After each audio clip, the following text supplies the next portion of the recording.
It should be...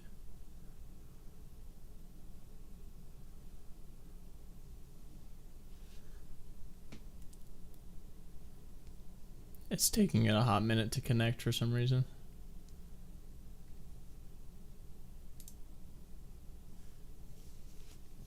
And we are live. Welcome everybody to catching this stream live, and hello to all of you catching this in the podcast format. That is, if I ever remember to actually upload this on podcasting platforms. Today, as always, I'm joined by the man, the myth, the legend, Jacoby. Hello. We have a great show planned for you guys. Two great topics. We're going to be continuing the Jacoby's take on Book of Boba Fett episodes Legacy, and following that, of course, what we're all here for, the Mando season 3, episode 2 breakdown / discussion. If we get things kicked off, let's hear what Jacoby has to say about episode 3 of the Book of Boba Fett. Take it away. All right, so yeah, I just freshly watched the third episode, and I'm starting to see the decline in the show's, I guess, value.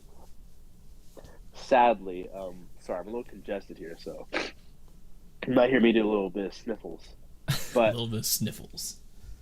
yeah, so to start off with, what I did not like with the third episode was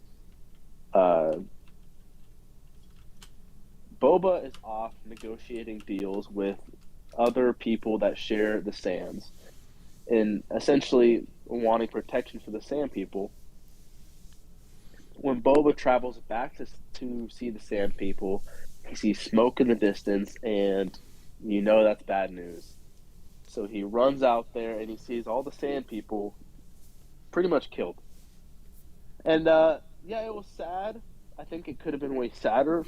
And it honestly took me out a little bit because it just felt like something that's been done more times than it should with Tatooine. The classic a person leaves, comes back, and everything's burnt. We've seen it with Anakin's family. We've seen it with Luke's, and now we've seen it with Boba's, and it all happens on Tatooine every single time. So I was kind of like, it would have been cooler to see something a little more original if they were going to die. And then another thing I wasn't really a big fan of yet, it might change my mind. There has been some cool moments. Was Boba has now been confronted with this idea that people don't really respect him as this new leader. So he goes and recruits this group of cyborgs, essentially these people that are half human, half robot, and their speeders look like bikes from modern day now. It's very obvious they're trying to make him seem like a biker gang, and I'm just hoping it doesn't come off corny as the story continues. They've also done that with the people that burnt or that killed the sand people. Boba got a flashback when he saw one of the emblems spray painted on one of their burning tents. So he knows who did it, and he got a flashback to the people that could possibly have done it. And they have these leather jackets on, and they all hop on their speeder. And they're definitely going almost like biker gangs. I've noticed, and at least in this episode, there's two groups of people. They're very obviously inspired to be like a biker gang within Tatooine, which I don't know. It could be cool. Right now, I think it's kind of corny. I don't really think it fits the aesthetic that well. But that's kind of where we're at right now. Also, when Boba was in that tank with the water, that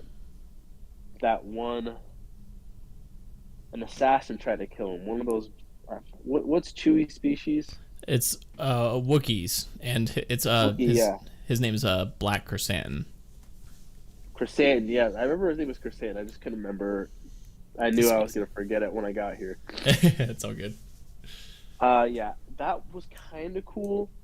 I thought the action was super lazy in the sense that like the camera was like switching to different scenes so quickly because I felt like they didn't actually plan choreography for the fight, like really nice choreography. So like normally when like filmmakers do that, it's because there's not like a fluid action sequence being recorded. It's like they record a punch, cut, and they'll go to another angle and record another one swift attack. So it's pretty choppy. And I also didn't like how they treated Boba in the scene. I think he was kind of stupid in a sense.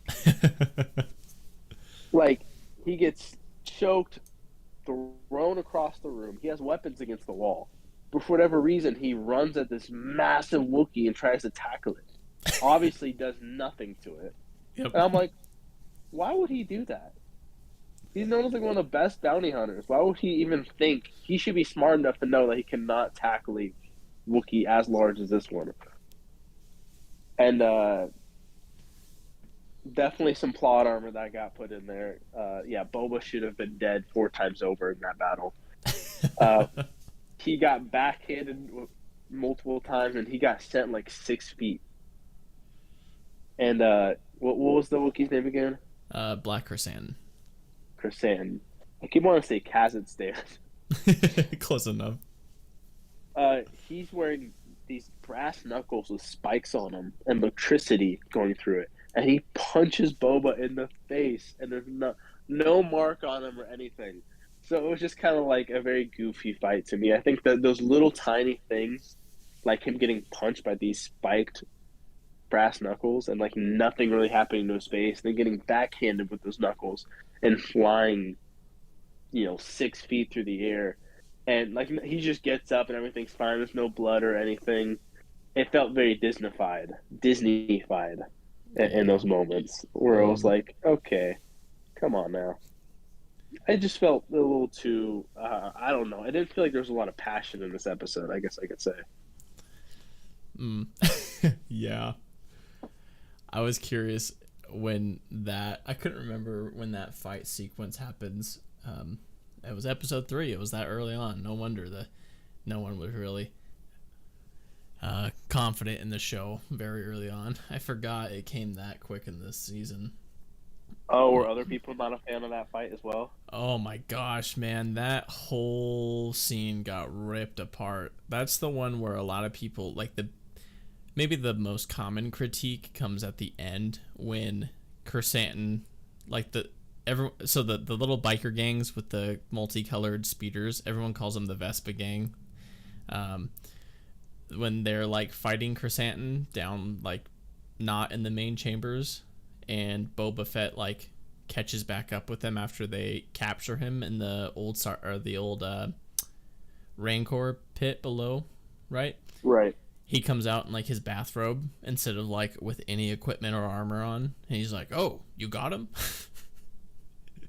It's like what? But the whole it's a whole silly sequence. Oh, another thing that I also did not like at all. So I actually found myself liking the timeline where he was with the Sand People a lot more than the present time. That's totally fair. That is so fair. Because his journey with the Sand People actually has like progression. For sure. And that one thing that made me just absolutely hate when they died was he burns them all, right? But then he burns everything they gave him. So like the handcrafted like staff, the wooden kind of like stake the kid gave him, all these like things, he just feels the need to burn it. Yeah. And maybe if there was an explanation, like some more deeper meaning to why he feels the need to burn these things. But normally I can find, I think it should be, normally I can find the reason why to those kind of things, but I couldn't. I'm like, why is he burning these? Was that all for nothing? Is he just, all the stuff that he learned with them, is it just chucked out the window, or why does he need to burn all these? He didn't burn his, though, the one that he made. He keeps his. Oh, okay. Because he definitely burned a lot. Yeah. Maybe he was burning other ones then. It might have been a little misleading. No, he still has his at least. Okay, cool. Yeah. Yeah, I thought he was burning his, That would have been but I was like, very why? weird. Yeah, no. It was like all of theirs, but no, he still has his. He keeps his throughout the whole show. That makes sense then. So the kids that he was burning was actually the kids like staff that he his like little wannabe staff. Right? Cuz you can interpret that as like how he had to go through that spiritual journey to make his and get his staff, like the sand people do that, so it's kind of like a part of them. So I think ceremonially you can assume that like that's part of what gets burned with them, to be buried Right. with them. But I mean, gosh, yeah, you talking about that episode. Um, I'm just remembering a lot of stuff. So the Vespa gang, the colorful scooter kids, right, that he brings off the street, Right. they are also a huge like critiqued part of throughout the series because they just kind of come off as super corny. Did the chase scene happen yet with them? No, I have seen a clip of a chase scene with them when they're doing like 360s into their shooting position. Oh, okay. It's a chase scene where they're on their speeders, but you'll know when you see it. Okay, okay. It's bad. That's all I'll say. Like the kidnapping guys chasing Leia and Kenobi chasing Leia bad. Like that level of bad. Oh god. I think I might have seen a clip. Aren't they driving like 10 miles per hour or something like that? Yeah, so the stupid annoying Twilight guy you've met who's speaking on behalf of the mayor or whatever. He's really annoying. Yeah. So there's a scene where they're chasing after him, and he's in a land speeder like what Luke drives in Episode 4. And then they're chasing him through the market in their little colorful speeders, and it's like the most slow chase ever, considering that they're in vehicles that are supposed to go fast. Yeah. It's bad. Yeah, I see, because I remember watching the first two episodes and I was still really hopeful. Like I remember I was like, yeah, it's kind of pacing slow, but I was really loving all the flashback stuff. Because it's cool. Like every time he goes in the back to tank to get healed more, he would have a flashback, and it was like this whole spiritual journey, and I was eating it up. I thought that was the like a super cool plot point. And then Oh, yeah, first two episode three, episodes are great.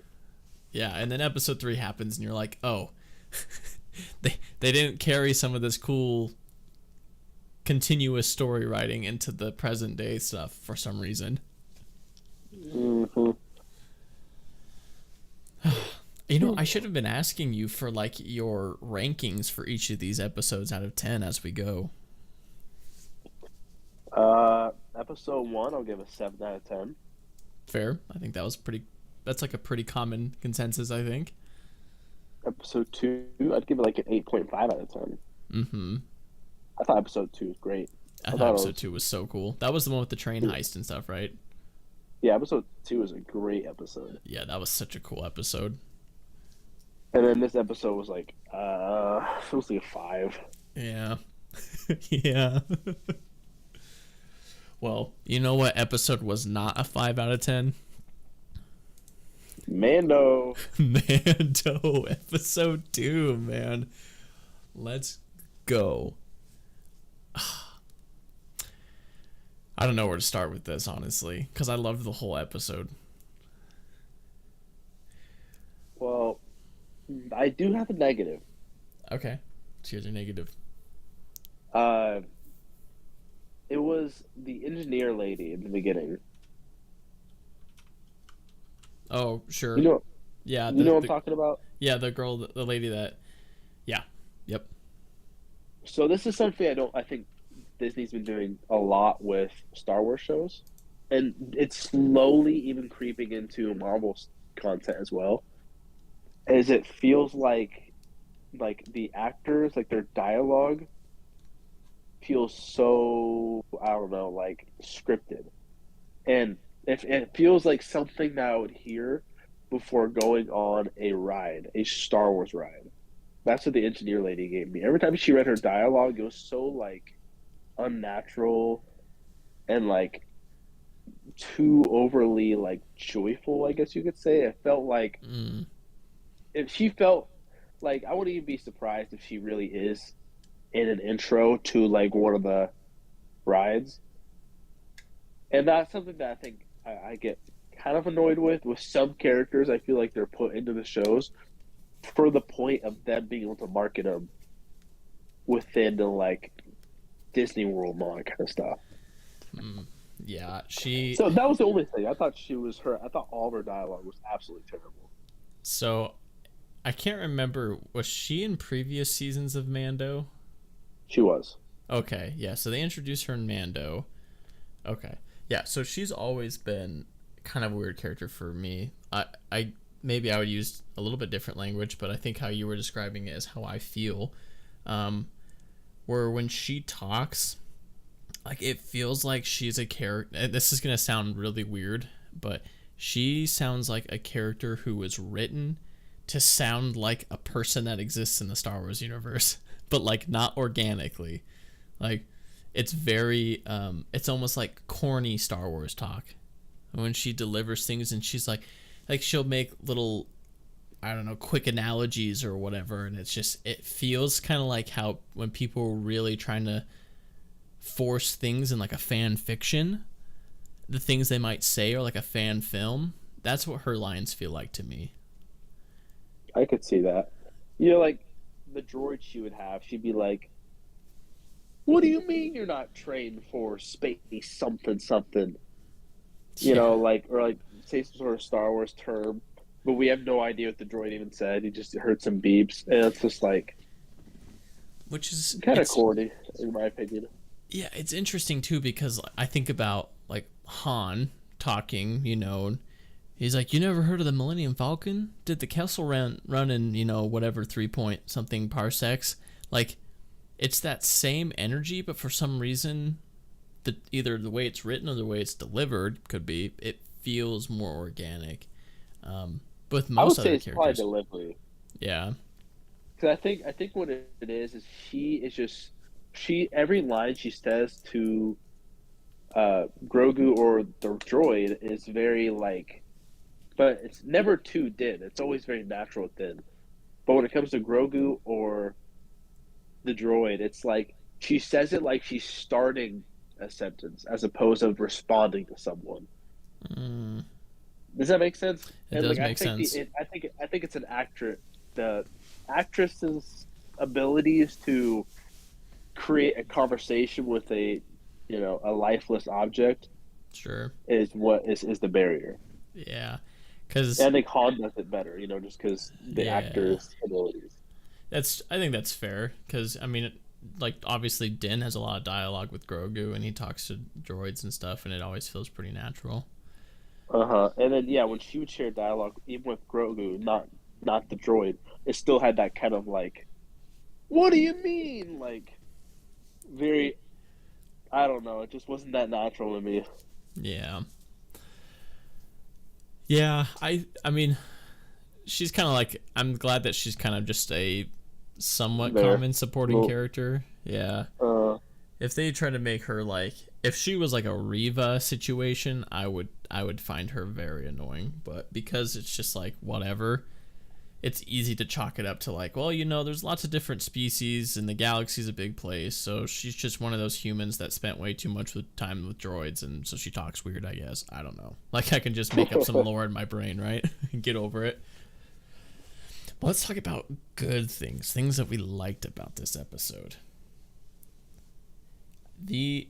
I'm trying to remember. I watched yesterday. So he has the interaction with her there, and she sells him the astromech, and they go straight to Mandalore, right? yep. I mean, there's the dialogue they have in space where Din kind of continues his little, like, I'm teaching you how to be a Mandalorian thing, saying we have to learn how to read maps, and so we never know, or so we always know where we're going and never lost and all that jazz.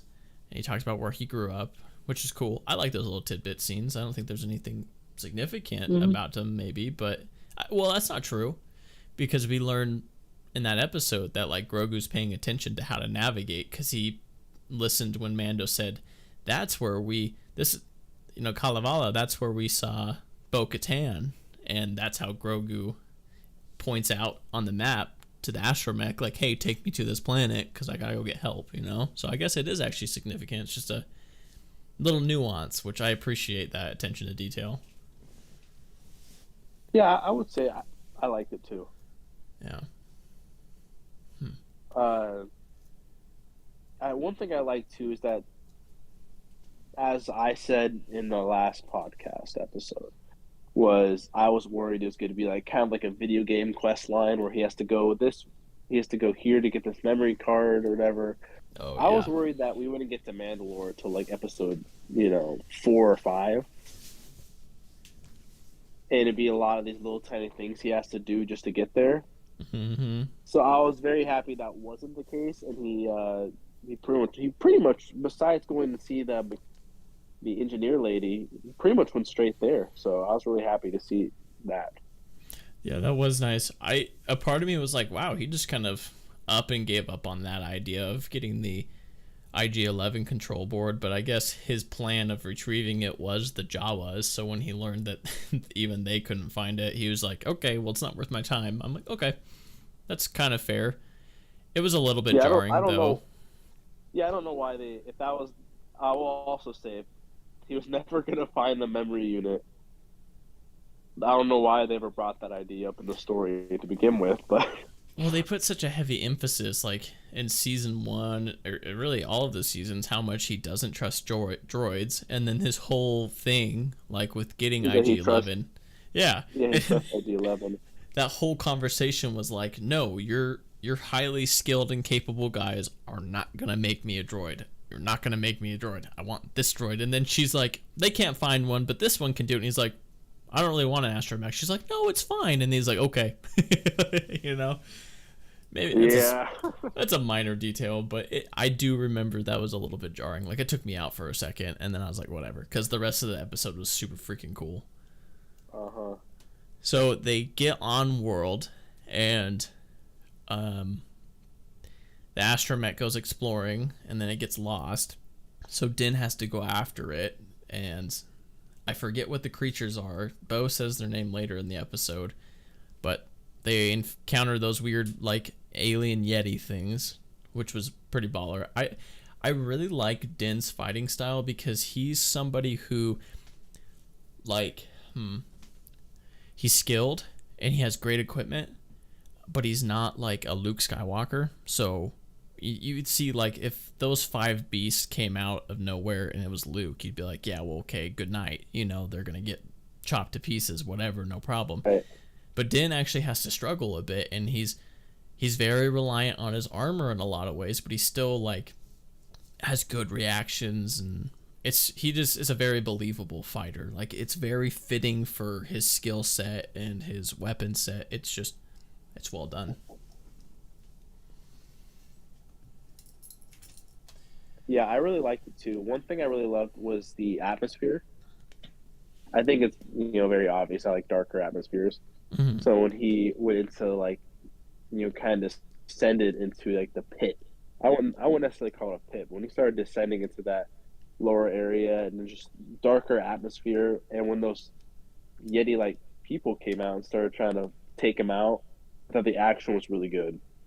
Yeah. And that actually I think made me not like Book of Boba episode 3 even more, because I watched episode 2 before I watched episode 3, and you can really see the passion that goes into making the Mandalorian episodes. Mm-hmm. Like, that action sequence, it wasn't super choppy. Like, they actually did some decent choreography for Din to fight these Yeti people, as opposed to just filming one punch and then shooting a different shot, shooting another punch. So yeah, that was something I could totally tell in comparison to episode 3 of Boba, was just Mando has a lot more passion behind the scenes that goes into it. Yes. That whole fight segment was really cool. And if I remember correctly, he brought out the Darksaber, right? You did. Yeah, and I love just... It makes me want Din to freaking train with it. Yeah, and figure out how to wield it better. Yes, because it's like 400 pounds every time he uses it. Yeah, it's so cool how. See, I had two thoughts off of that. I It's cool because like there's this whole thing with the dark saber is so heavy for him because he like lacks the will to wield it properly, and you have to learn how to wield it in a certain way. Like it somehow is connected to its user's willpower. And I know because the dark saber was crafted by, I forget what his name was, but he was like the first Mandalorian Jedi, and he was Mandalore. He was the Mandalore, right, ruler of Mandalore, and he crafted the dark saber. So clearly, it's imbued with the Force. Like we all know, the Jedi and Sith have a connection to their lightsabers and their kyber crystals. So I'm like, is there? It's interesting. It's like the object itself has some kind of connection to the Force, and it's able to sense its wielder's willpower, and maybe not necessarily their own connection to the Force. I was going to say, well, maybe all Mandalorians are slightly Force sensitive, but Din's a foundling, so he's not like a blood Mandalorian per se. He's an adoptee. But that could also be why it's harder for him to wield. I don't know. Like, I'm sure there's plenty of room for the lore to develop there, and it just makes me curious. I think it'd be really cool if they were like, yeah, Mandalorians actually are innately somewhat force sensitive. Maybe not like Jedi force sensitive, but more force sensitive than the average person. They just never really knew it. They always trained it as instinct and intuition, but it was like also they were actually somewhat attuned with the Force. Could be a fun thing. I don't know. I feel like there'd be a cool way to do that without it being, without taking away from like who the Mandalorians are and such. But Right.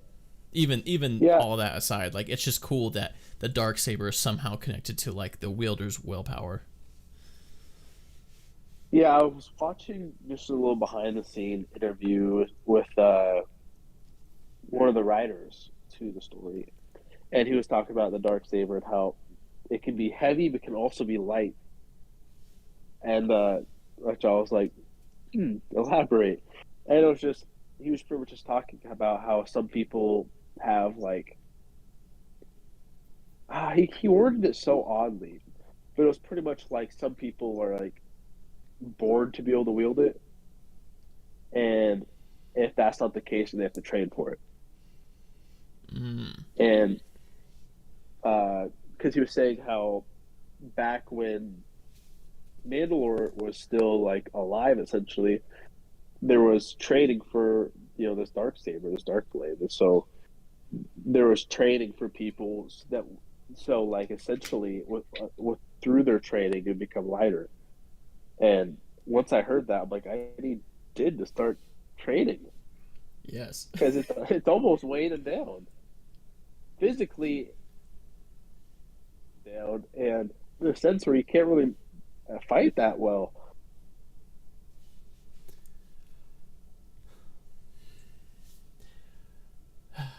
Yeah. No. I feel it's kind of disheartening because even when he pulled it out in that scene, the second he pulled it out, he went to wield it like he would a sword, and it just already toppled over on him from the weight. Yep. But maybe So that's, I don't know. after that scene, he is still. One scene I actually loved was he sees like this kind of like weird triangle crack in the ground, and I originally thought it was like a floor below him. When he lifts it out of the ground, and it was another Mandalorian helmet. I thought that scene was really cool. I did too. Okay, I'll be honest. The first place my brain went to was I was like, "Dang, that's a lot of pure Beskar. You can make some good armor out of that." Oh, that's so true. Because I was like, I can't remember. Was that the only helmet there, or was there a few more around the area? I only remember him seeing the one, but I wouldn't be surprised if he was able to see that one. I think if he just looked around, I'm There'd sure be there'd be a more. lot more. Yeah. I mean, it was such a subtle thing, but I see that's the thing that I think is separating Mando from, well, Book of Boba is a great, example. There's a lot of nuance in the small details like that, where, he's stumbling upon, to him, could be an ancient helmet. He doesn't know really, how old it is. And yeah, it's just a simple, beautiful scene. Like, there's nothing really to it. It's just there, and it fits, and it makes sense, and it's just those details that kind of, it's the tiny little bows that you tie around the full project that help bring it together. And then, of course, he gets captured by that creepy ass thing. I love that creature. It was really cool. It was so creepy. It looked like the long lost, outcasted brother to General Grievous. Yes. That thing was creepy. For one, the thing that captured him too was also super cool. And another thing too is when he was captured and he was kind of hanging above that, like, it was almost like he was being cooked, but there was no fire. And when he went to go drain his blood, or at least that's what it looked like, right? When he stabbed him with whatever it was to drain his blood, all I could think was, that's getting infected. Because I'm like, everything here is rusty and gross. And I'm like, yeah, he's got to get that looked at. He's got tetanus. Yeah, I was gonna say, hopefully Din's up to date on his tetanus.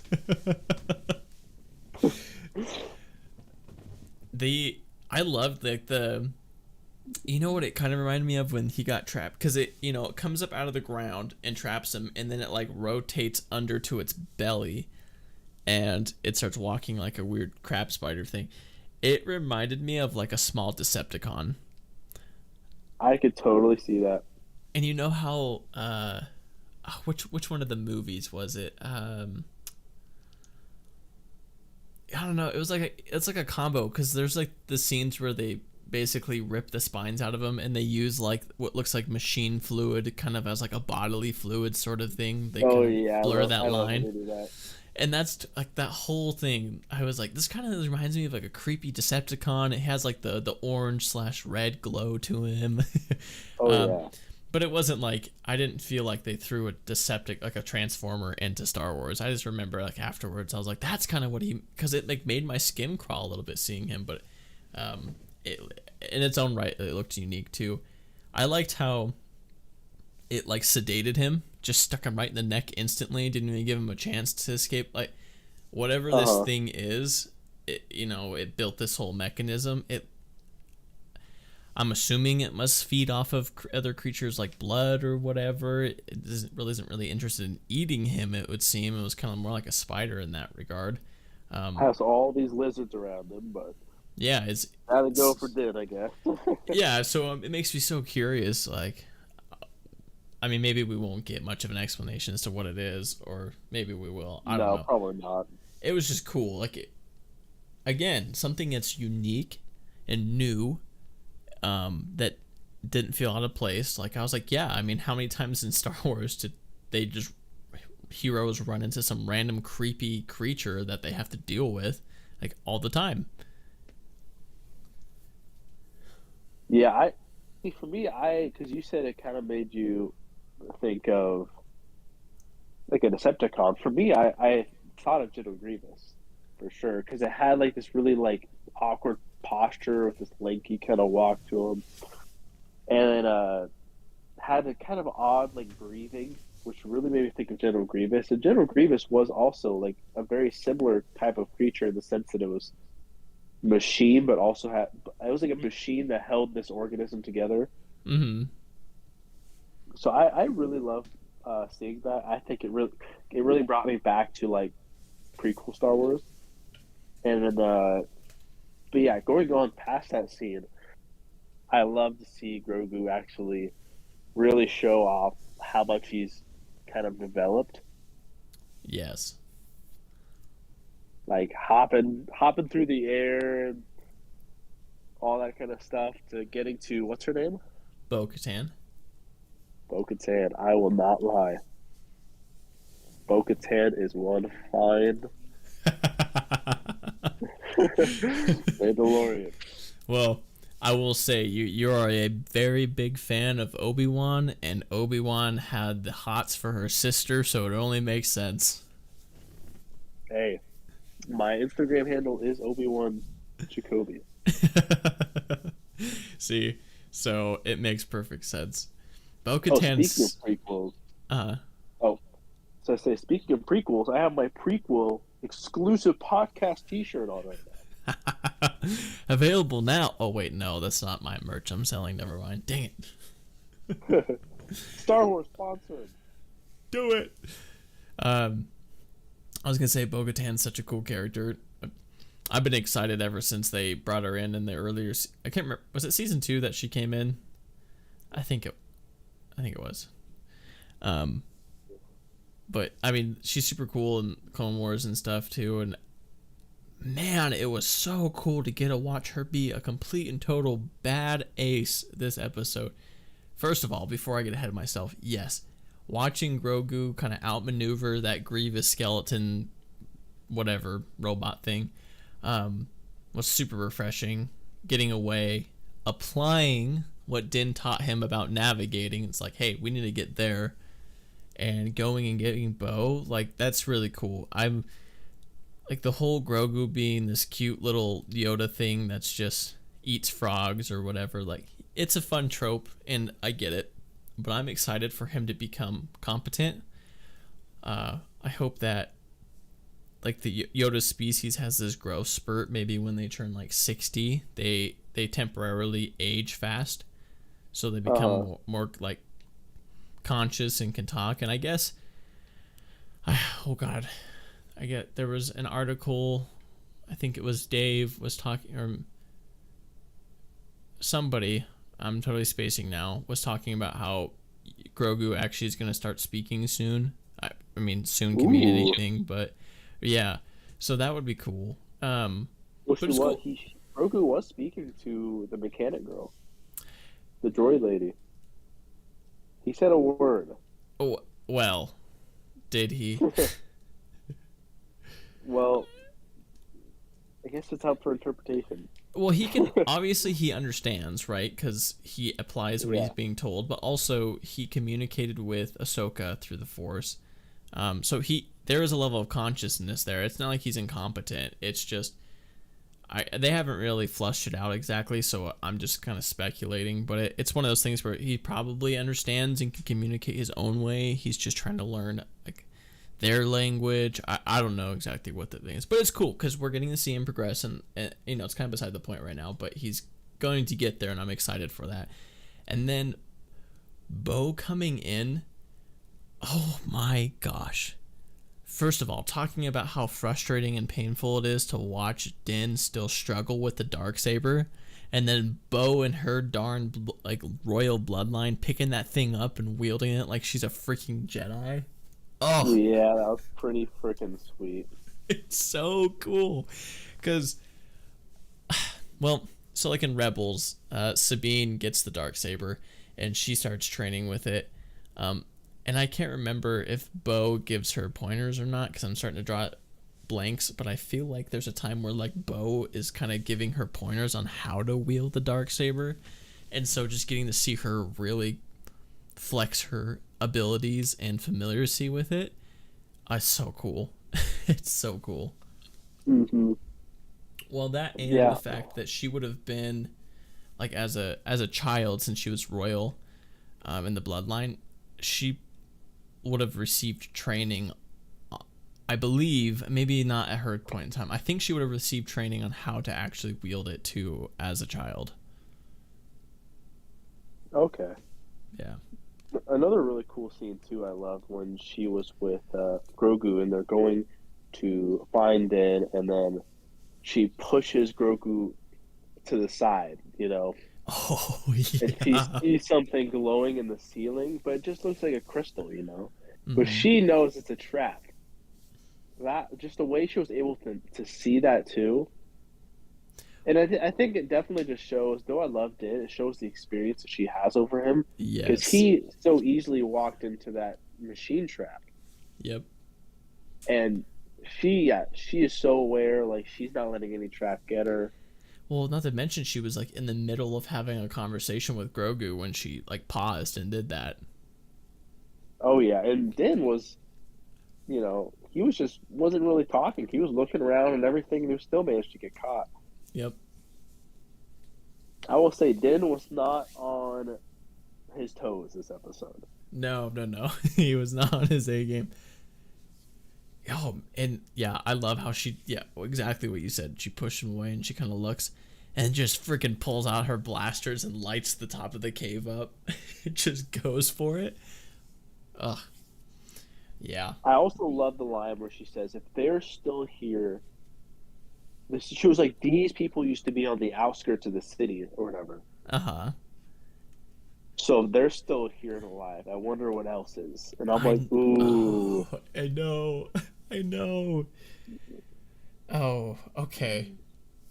It's so good. There's so many things like I keep wanting to jump to the end of the episode, but I'm Me trying to too. pace I'm myself. trying to yeah, I'm pacing with the flow we're at right now, but I keep wanting to bring up moments. Oh God. So she gets to Mando. Okay. You said you just watched. I can't remember. Did she just like outright confront the thing, or I forget how they approach it? She did. So she pulled up, was shooting this little robot thing, and then she actually picked up the dark saber, and that's when you see how well she can use it. And Oh stabbed it yeah, right into this thing's chest, and then the creature actually dismantled his head, that's right. And he crawled off, crawls and into got the to the bigger machine. thing. And she took that thing out just as easy. Yeah, she did. The when she like runs and slides underneath of it or whatever and cuts the underside of it. That was so Uh, cool. I was like, when I saw that, it made me think of the very first episode of Clone Wars when Yoda drops in on the droid battalion and he like runs under one of their tanks with his lightsaber up and just destroys it from underneath. uh-huh. I was like, okay, Bo, just coming out being a baller. I appreciate it. And one thing I also love about her too is that though she wants to use that dark saber, it's no matter what, she's going to respect like I guess more like the culture behind it. Yeah. She should have very easily taken it for herself on multiple different occasions within this one episode, Yes. but she didn't, and it's because that's not how it works, and she's not going to break that rule. So I really enjoyed that.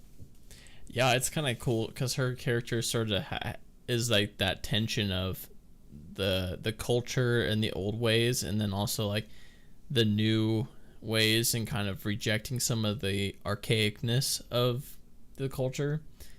So it's interesting Well, it to see almost what sounds she like respects and what she is kind of like. This is stupid. right, but isn't Din's kind of clan not really the actual old ways, but more like a branch off, essentially? Um. So it is the old ways, but it's very archaic. Like by the time, even in Bo's life in like the Republic, it's even archaic for them. Like it's very more ancient Mandalorian, um, when it was a more mystical thing. That's kind of like why she critiques it the way she does, because it's like there's nothing, you know, magical or mystical about the waters and blah blah blah blah blah. Um, but they are. It's kind of like, I mean, you could relate it to like people who interpret religions in a very archaic and crude way now and still try to like apply it the way we would in, maybe like the mid-centuries or Right. whatever. Yeah. So they, in a way, they are like a weird sect of it as well, I guess. So yeah, kind of. Okay. I suppose. So Next segment is where we go to. Would you say just where Din decides to go through his rebirth? Yeah. Din goes through his rebirth, and Bo's like, "You'll never find the waters. I will go with you." It's a good thing she came with him Oh, boy, howdy. because I don't think we have gotten an episode 3. Yeah, episode 3. Yeah, we wouldn't have gotten a lot of things. We wouldn't have gotten 3 more minutes of that episode. I don't know. Um, Fun. Sometimes I love Easter eggs that like pay off almost instantly when she reads the plaque, and then Oh, well, yeah, what did the plaque say again? um talks about. I think it Or mentions. how to translate to what we see. I think she mentions like how the waters were believed to be the home to a mythosaur, an ancient mythosaur. Oh, right. Yeah, and I like how they did the dialogue. Like I think that scene reveals a very like simple but pure form of Din's nature and kind of Bo's nature, where she's kind of just grilling him again about how those are like ancient things and there's nothing special about the water and blah blah blah blah blah. And Din just kind of like just starts taking off his equipment, and he's just like, I'm ready. He's not really talking to her anymore. He's like, I know what I'm here to do. These are my convictions. And she's just kind of observing. I think she really admires Din in a sense, because I think part of her hesitancy towards him is that the clan he falls under, like obviously she blames for part of Mandalore's fault. Like part of the infighting she blames a lot of their views on, and so that's probably like her initial hesitancy towards Din. But now that she's like seeing him in such a pure form believe what he believes, I think she admires him, and you see that in the scene, which is really cool. I would say so too. Yeah. Because she definitely has a lot of love for Mandalore. I mean, the way she talks about how beautiful it used to be. Right. So she definitely still has a strong connection to that past. And I do think seeing Din not ever being on that planet before, but still believing in it, still having hope for it, I definitely think sparks something in her as well. Yes. Which is interesting because, when he talked to her in the previous episode, she kind of just seemed like so whatever about it. They left me because I didn't have the Darksaber. You go lead them. Wave that thing around and they'll listen to whatever you say. Like, it seemed like she was just super done with everything.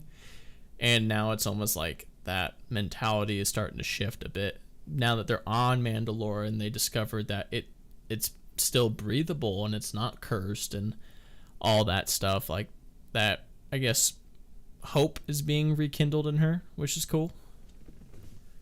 For sure. But after this moment, we then see his rebirth. He really was not. He really was not on his game this episode.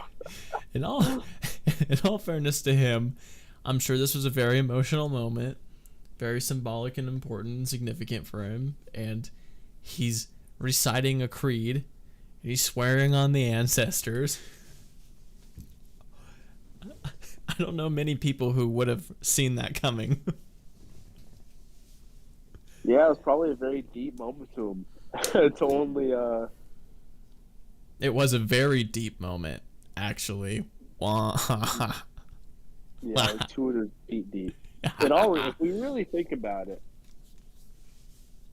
I'm sure the pressure of that deep fall probably would have killed anyone else. Probably. But yeah, he gets saved again, and then we see something pretty freaking epic within the water. Deep, dark waters, the living waters below the mines of Mandalore. And what do you think it is, everybody? It's a mythosaur. I really hope they do more of that. I hope it's not just something we see once. Like, I really hope that Mythosaur actually plays a part going forward. I don't know if it will, but I think it would be really cool. I think uh, if they don't do anything with the Mythosaur, I don't know what the point of having Din fall in the water was. So I really hope there's more that comes out of that. Uh, what else? Uh, do you have any theories on what the next episodes will bring us? So, okay, with on that like Mythosaur thing. So, I'm trying to remember. I'm pretty darn certain the Mandalore the Ultimate, who was one of the I can't remember if he was like the first person to unite the Mandalorians or what, but he's like one of the ancient rulers of Mandalore, and it's called Mandalore the Ultimate. He was the one who I believe, I can't remember if he killed or like tamed a Mythosaur, and like his signa, like what Din has with the rhino thing on his armor, this guy's was a freaking Mythosaur, and that's how he united Mandalore. I might be getting my lore a little bit wrong here, but I'm pretty certain that's what happened. And so that's kind of a lot of the significance with the Mythosaur, besides it just being this epic, huge beast, is that like the first Mandalorian to defeat one or whatever is what rallied all the Mandalorians behind him. So given the nature of Mandalore and the Mandalorians now, and the fact that there is another Mythosaur, or I don't know if there's even established how long these things live. Maybe they live thousands and thousands of years. It could be the same Mythosaur. I don't know if they'll go that deep. I would say that if this show stays pretty focused on the Mandalorians, which it seems like it might do, there might be a lot going on here where Din has to wrestle with the ideologies he was brought up with and the future of Mandalore, and maybe having to sacrifice some of what he believes to unite, all of the Mandalorians to restore Mandalore. And a part of me really wants, like, it almost feels too big and too significant for them to do that in the show or start doing that. It almost seems like too good to be true. But now that I've seen some of this, the places my brain goes is he's going to be put in that position, face those things. He's going to have to somehow maybe conquer this Mythosaur and reunite all of the Mandalorians. And like maybe that's what they're leading towards. That seems like a crazy spectacle to me, but the big super nerdy fan in me is like, heck yes, do it. It needs to happen. Yeah, I think I was actually kind of leaning towards that as well, with him conquering the Mythosaur. My idea was Bo-Katan, right? Is her name? Yeah. Yeah, I am hope. What I'm thinking is Bo-Katan sees that Mandalore is not cursed, and she goes and tells her people, and Din tells his people, and I think that will kind of start a war for Mandalore. Yes. And I don't think Din obviously is going to want these two people to fight, these two groups to fight. And I think in a way to kind of stop their battle amongst each other will be conquering the Mythosaur. Yes. That's so good. I really want them to do that. Now that they've set it up this way, I don't care about the tie-ins with the Mandoverse, as people have been calling it, tying it in with the other shows. Like, I know a lot of the other shows are around this timeline. That's cool. But I would be okay with... I want to be Mando. Yeah, I would be so okay with this show being Mando-focused. Like, something it's doing that Boba Fett did not do is... Book of Boba Fett was so small scale. Like, everything was Tatooine. There was nothing grander to it than that. Even like I won't say more, but it just felt so small. And like, I think Mando has the potential to be a really nice balance of feeling connected to the greater galaxy like it should, because it's Star Wars, without it having to have some kind of tie-in to all of these other plot lines. It's just like, this is what's going on, and it's significant in this capacity, and it ties into this, Mandalorian space over these different moons and such. And I don't know, it's a good pot. It's a good size portion, I guess is a good way to say it. They didn't sacrifice quality or quantity. They are really mixing it in good. And I'm really down for this just to be like a Mandalorian focused season with pretty much little to no other nods to anything else. Me too. I think a lot of people actually agree. I think that's what Disney has been doing a lot, is connecting everything. Yeah, I think in a way it kind of loses the value to a lot of shows and movies, especially with Marvel movies. It's like every single movie is just a build up to this bigger movie, and like that little movie, that solo film, doesn't have much importance in the overall scheme, because what it is just a stepping stone to something else. So I really hope this is just about Mando. I hope it's not ties into other shows. Like, I just hope it's very Mando driven. Yes. I also noticed, like, from all of the trailers that we saw for this season, like a lot of the clips and stuff, we've almost seen all of them now, and it's only 2 episodes in. It only clip that I can't think, or that I can think of that we haven't seen, is the one where all the Mandalorians pop out back on that main world that is now where he encountered the pirates and stuff. I forget the name of it. There's a scene where they all like pop out on that planet that we saw like a few seconds of in the trailer, and that's the only scene I remember that we have not seen, which is super cool to me, because it just feels like there's so much in store. I mean, we still have so many episodes. It's only 2 episodes in. Freaking cool. Needless to say, I'm content. I'm more than content. I'm excited, which feels good. Same here. I'm already really enjoying this season a lot. I do like the fact that we're already on Mandalore with an episode 2, with on episode 2. Because I thought the first 2 seasons, I personally felt like not a lot happened within the time frame. So I'm happy to see that the pacing's a little bit faster. Yeah, and it is refreshing. The quest lines, I like to call them, I'm not a fan of. So I am really, really excited for episode 3. Yeah, it's pacing a little faster on like another show, Andor. So that's really refreshing. And just kidding.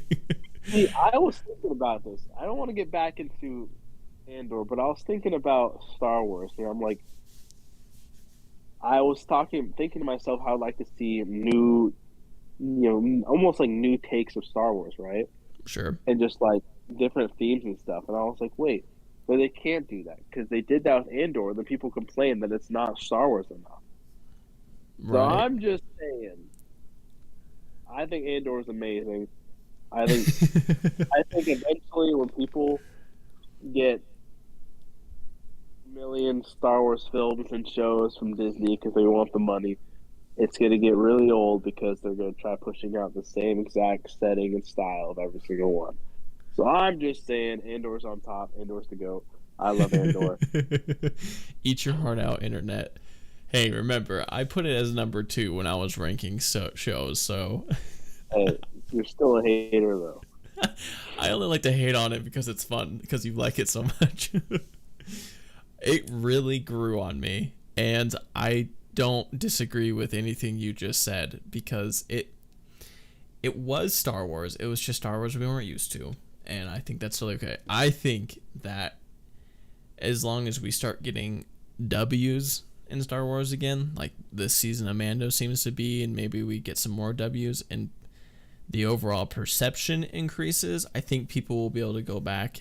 Well, the people who are at least open enough to go back and reconsider might rewatch Andor, especially if you binge it instead of like having to wait every week. I bet you opinions will increase significantly. Well, the thing is, I mean, besides you and like some other like theory, for example, for the most part, I've only heard good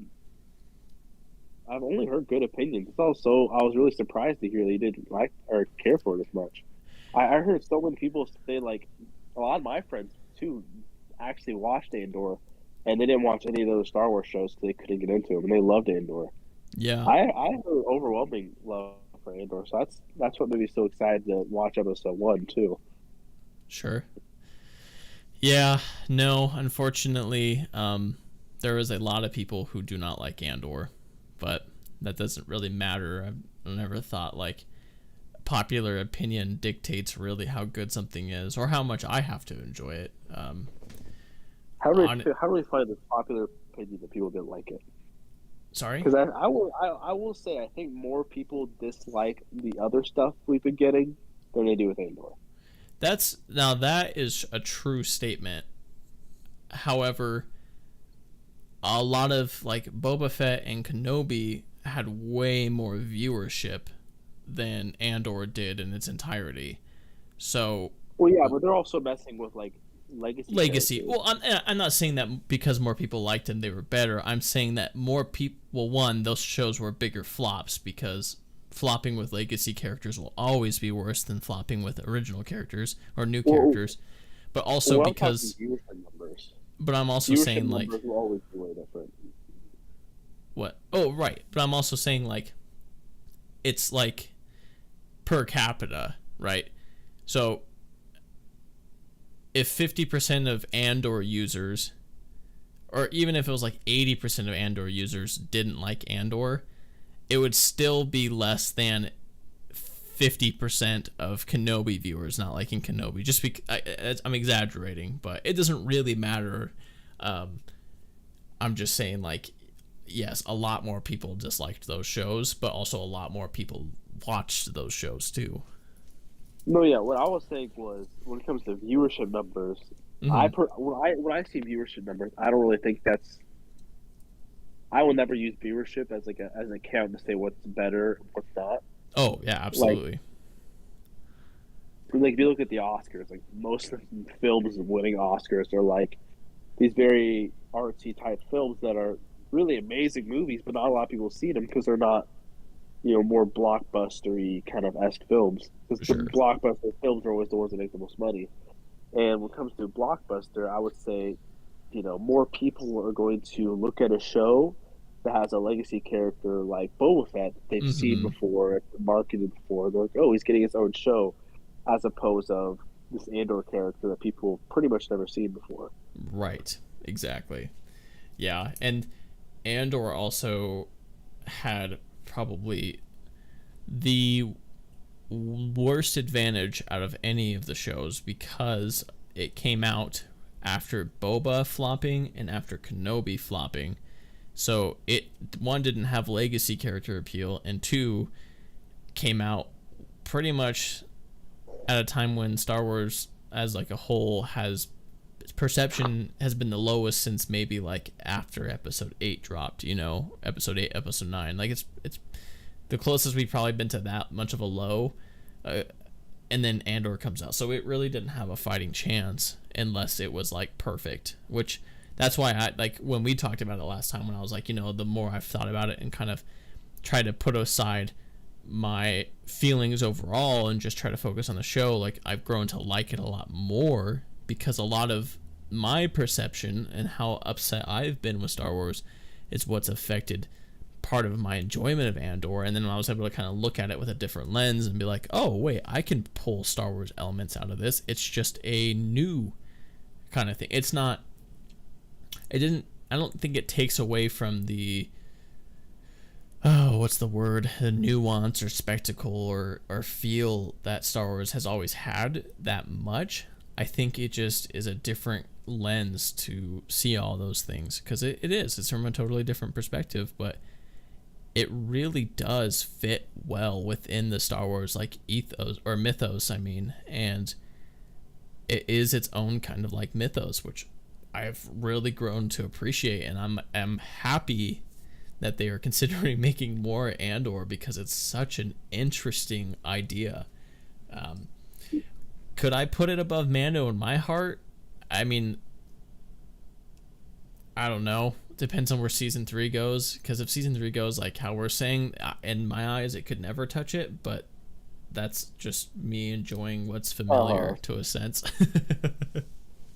With Andor, one thing I will say too is I think Andor actually fits even better, for me at least. I could see Andor being in the world of the movies more than I can with any of the shows. Ooh, that's interesting.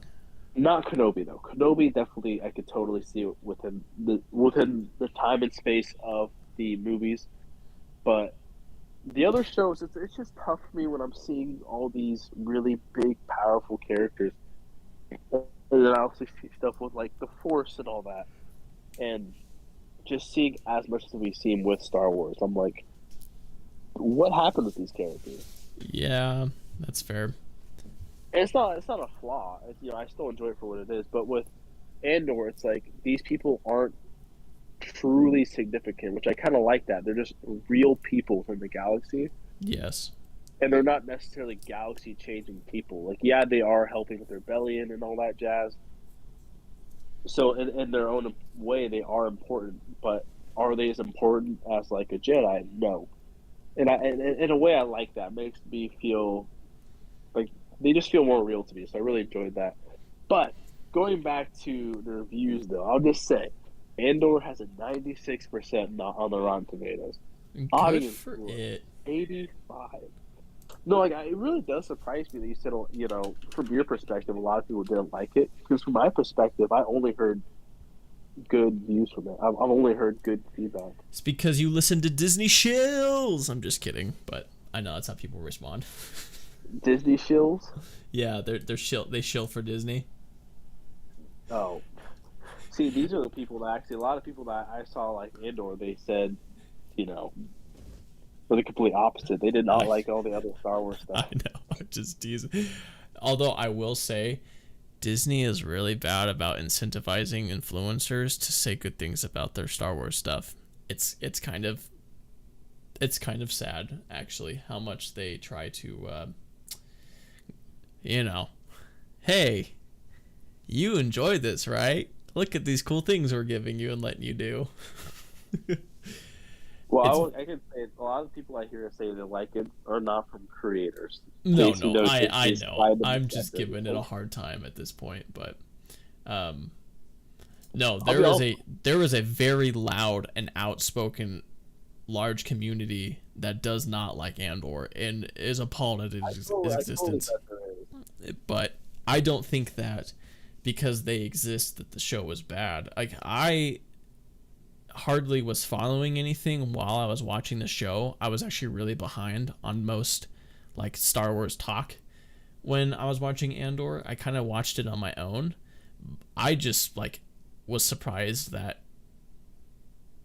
I don't know, like my initial reaction to it was not a positive. Like, it wasn't a negative one. I was very impartial. Like, I just felt so about it. Like, I didn't hate it. I didn't love it. I think the harder the Star Wars fans, I think a lot of hardcore Star Wars fans are the ones that didn't like Andor. Yeah, that seems to be accurate. Because I feel like Star Wars has followed such a strict setting and theme that I feel like it was just different. And I feel like some people either liked it or some people didn't. Yeah. Because, a lot of the people that I found to have enjoyed it the most are people that used to like Star Wars. And, they were kind of in that bunch when Star Wars dropped the ball. They just gave up instead of watching every show being angry, Right. They were just like, oh, Star Wars is kind of crap now. It's not my priority to, like, watch it, which was kind of the boat I've been in. Like, I'll still watch it. But, I watched all the movies, and I watched Mando, and the only one I did watch was Book of Boba, really. But yeah, it wasn't like in my top priority list to watch, just because I just didn't trust in Disney anymore. As opposed to people that, Wise. like you, for example, that probably would watch every one and be like, please be good. Please just. It's literally me going into every single episode of every single show. Yeah, so I feel like that could also, I guess that makes sense too, what you say, how the advantage that, Andor had probably was the best, but Yeah, it I really actually didn't hope. get a fair rep at all. I am so hopeful. I kind of look at Andor like I look at the prequels, like it was just so they were so misunderstood. The other thing too is the prequels really weren't hated as much as like older people want to make it out to be. They were critically hated, but a large portion of the fan base that just wasn't very outspoken loved them from the get-go, and then it just became a thing that people knew, like, oh, the prequels are amazing. I think Andor will actually have a similar life to that. I could see that. I will say too, though, I don't think Andor should have a second season. You don't want a second season of Andor. No, I thought it ended perfectly. I thought the way it sets up, to even showing the Death Star being created, it's like if you want a second season, then go put on a. Rogue One. Yeah, that's how it felt for me. I don't want it to be like drawn out for the sake of like making more. Like, I think, though I loved it, I think it ended perfectly. That's fair. I think I could be content with that too. It'd be interesting. Okay. All right. Back to Mando. Since I asked for your ratings on Book of Boba Fett, what are your ratings on the first 2 episodes of Mando season 3? Episode 1, I'll give it a. What happened on episode 1? I'm sorry, I'm all jumbled because I'm watching 2 different shows with, like, Mandalorian fits. Yeah, so episode 1, it starts out with the armor making the helmet for the kid. Then they get attacked by the alligator monster. Mando comes and saves the day. Then he goes back to that world that is now thriving, and he has that dialogue with him about becoming the marshal and moving in there. They encounter the pirates. He has the space battle with the pirates. He goes and meets Bo. Ooh, yeah, I forgot about the space battle. I give it like a 7.5 out of 10. Good, fair. Which is a really good score. Yeah, absolutely. I would say this last episode was like an 8.2. Okay. What about you? I think I agree entirely on the first episode. I was gonna say a 7 or an 8, so 7.5 feels perfect. I think this episode, like, my 2 grobbles with it, like the 2 things we kind of talked about at the beginning, I'm pretty used to how weird that gal character makes me feel, so I guess I'm becoming numb to it. I would probably give it like an 8.5, maybe like an 8.75, maybe even a 9. Like, I do like Bo coming out and doing her thing really won a lot of points with me. It just was so cool. I mean, beyond just like, and it was more than just like cool for cool's sake. It made sense. It fit. It was really well done. As somebody who's been sitting here watching shows and hoping for one of the live action shows to really just hit home, this was the episode that really, really got me past the point of being, what's the word? Like, optimistically skeptical to more like hopefully optimistic. I don't know. So I might even venture to say it was almost a 9 for me. Really close to a 9.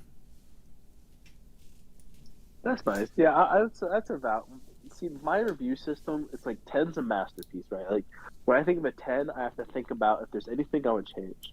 And if there's anything I would change, then it kind of knocks it down. Even if it's like a little thing, like a 9.6 or whatever, right? So like a 9 is super, super good. And I know we're gonna get some nines in the show, so I'd say for me that was like a it wasn't at that level, so like 8.2, which is a very great score. In Yes. my opinion, for my rating system on my head, 8.2 is like an amazing score. So I thought it was a great episode. Yeah, I try to just hold it. I try to think of Star Wars things that I've seen that are tens in my brain. So recently, the only thing Star Wars related that I could think of that's a 10 was Tales of the Jedi. And I would say overall the show was probably a 9. And it was mostly full. There was several episodes in there that were hardcore 10s for me. Pretty much every Dooku Qui-Gon scene, beautiful, perfect Star Wars, the best of the best, cream of the crop. Basically must have been made by George himself and his best of moments. So good. Loved it. If you can't tell, I really like that show. And so I kind of hold it against that and the spectacle and the feel and the emotion that it invokes. And this got pretty... This got in the ballpark with that. It wasn't there, but it got in the ballpark, so... Yeah, I would agree with that. It's so good to talk about new things in Star Wars that are going well. What a W for the community. I mean, I guess for me, it's a little bit the other way around in a sense, because my new conversation every week is, it sounds like this is quickly going to become a thing just based on what I've heard. Here's what I loved about Mandalorian. Okay, here's what I hated about Boba. Yeah. Hey, even though pretty much the rest of that show is a bust, except for the episodes that are basically not even Boba episodes, it has shining moments in it that make you think, oh, maybe this is gonna get better. It doesn't, but it makes you think it will.